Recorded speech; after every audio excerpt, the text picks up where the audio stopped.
Next up, we're going to look at polynomial functions.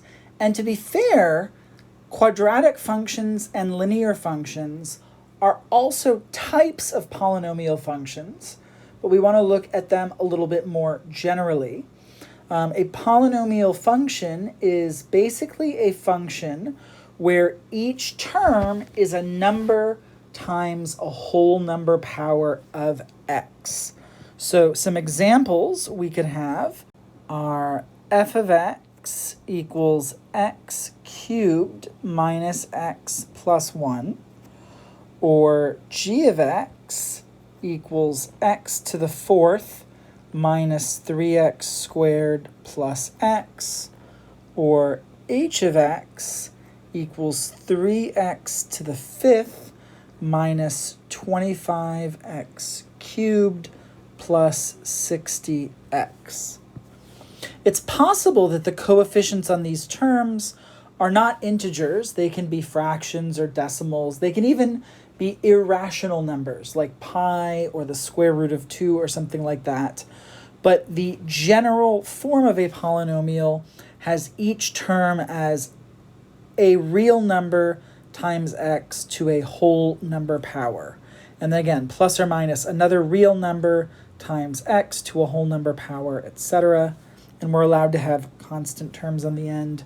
What we cannot have in a polynomial are terms that have things like, I'm going to do this just over in the corner, something like the square root of x in them. That is not allowed. Or a term that's like 3 over x squared. We can't have variables in the denominator.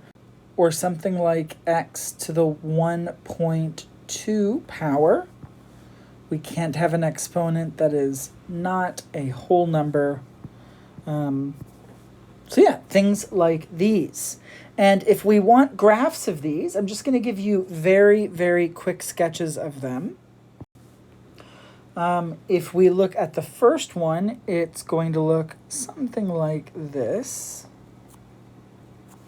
The second one ends up being a little curvier.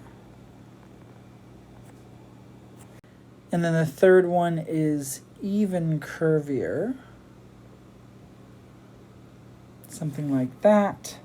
And basically, the higher the degree, which is the highest power of x, the more twists and turns the function can have. If it's a third degree, it's allowed to have up to 3 different parts where we're increasing and then decreasing and then increasing.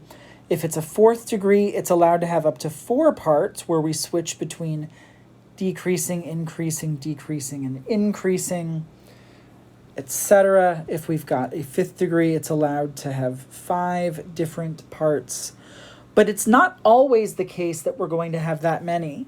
For example, if we have f of x equals x to the fourth, the graph of this just looks something like this. It's not quite the shape of a parabola. That's a little bit flatter here in the bottom. It's a different shape, even though they're both more or less U-shapes.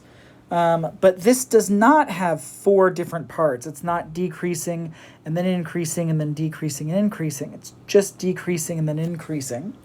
So the degree of the polynomial gives you the maximum number of parts of the graph that can change direction, but it's possible that they change direction less often than that.